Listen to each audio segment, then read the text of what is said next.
안녕하세요. 오늘은 우리 삶을 그야말로 송두리째 바꿔놓은 물질, 바로 플라스틱에 대한 이야기를 한번 해볼까 합니다. 처음엔 기적의 소재였다가 어느새 지구를 위협하는 괴물이 되어버렸죠. 그리고 이제 우리가 만들어갈 새로운 미래까지. 자, 그럼 그 흥미진진한 이야기 속으로 한번 들어가 볼까요? 이거 진짜 놀랍지 않으세요? 이 모든 이야기의 시작이 사실은 코끼리를 구하기 위해서였다는 거예요. 그 당시에는 당구공 같은 걸 다 비싼 코끼리 상아로 만들었거든요. 그래서 사람들이 생각한 거죠. 아니, 코끼리를 희생시키지 않고 상아를 대신할 뭔가 새로운 걸 만들 수 없을까? 바로 그 고민에서 플라스틱의 역사가 시작된 겁니다. 네, 그래서 우리 이야기의 1막은요, 플라스틱이 처음 세상에 등장해서 모두를 깜짝 놀라게 했던 그야말로 기적의 물질로 불렸던 시절에 대한 이야기입니다. 이 타임라인 좀 보세요. 발전 속도가 정말 어마어마하죠? 1862년에 상하 대용품으로 파크신이 처음 나온 걸 시작으로 금방 더 좋아진 셀룰로이드가 나왔고요. 그러다가 1907년에는 전기를 안전하게 다룰 수 있게 해준 베이클라이트가 탄생하면서 말 그대로 새로운 시대가 열린 거죠. 당시 사람들이 왜 플라스틱을 신이 내린 물질이라고까지 불렀을까요? 이유는 아주 간단합니다. 장점이 너무 많았거든요. 가볍죠, 튼튼하죠, 모양은 마음대로 만들 수 있죠. 게다가 엄청 싸요. 근데 진짜 결정적인 건 썩지를 않는다는 거였어요. 영원히 쓸 수 있을 것 같았으니까요. 그야말로 완벽한 소재처럼 보였던 거죠.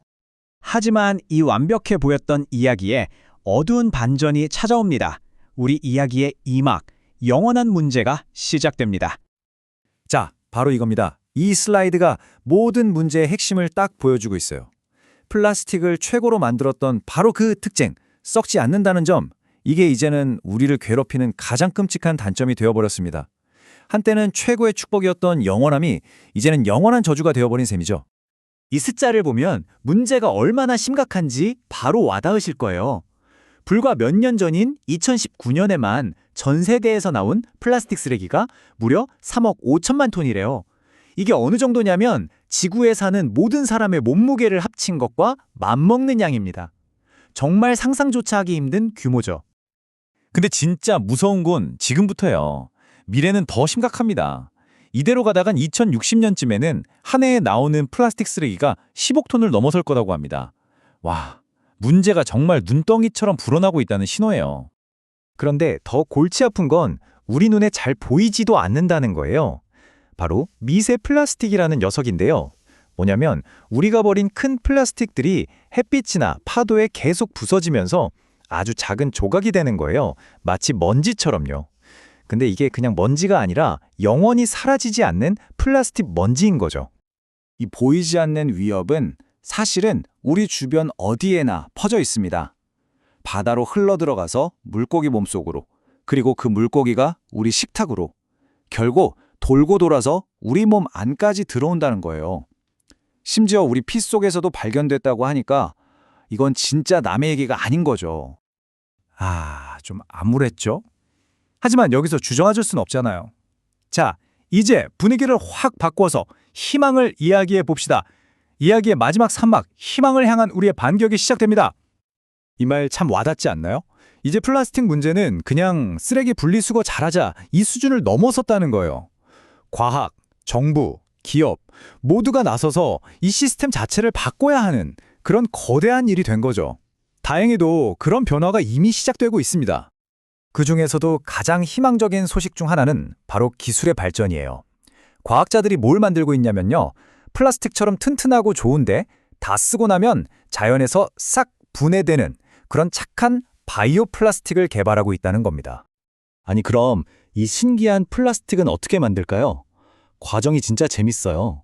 먼저 식물에서 달걀한 성분을 뽑아요. 그리고 이걸 특별한 미생물한테 밥으로 주는 거예요. 그럼 이 미생물이 이걸 먹고 배출하는 물질이 있겠죠? 바로 그게 새로운 플라스틱의 원료가 되는 겁니다. 이걸로 만들면 튼튼하면서도 자연으로 돌아갈 수 있는 거죠. 정말 대단하죠? 기술만으로는 부족하겠죠? 그래서 똑똑한 규칙, 즉 법을 만드는 것도 정말 중요해요. 세계 각국 정부들이 이 플라스틱과의 전쟁에서 이기려고 어떤 아이디어들을 내고 있는지 한번 볼까요?